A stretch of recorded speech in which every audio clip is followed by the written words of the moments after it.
So they're really intersectional because when we talk about gender, for example, for internally displaced people, for refugees, about 70% of them are women. So, and why is this? It's because of social norms, cultural norms.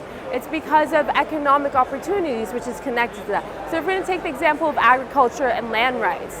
So in Africa, about 93% of agriculture and land is is either through inheritance or purchase, and that's predominantly men.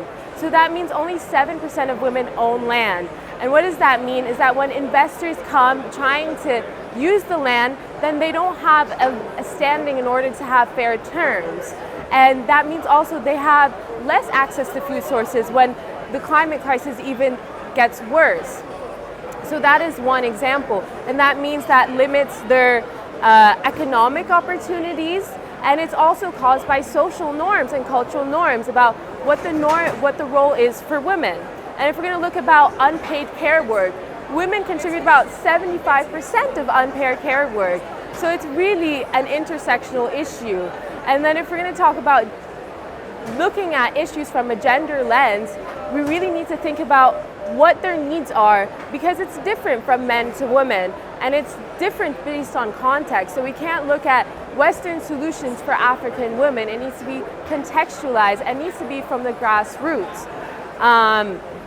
So it's a very intersectional issue. And then we're also going to talk about, for example, narrative. What is the narrative on African women?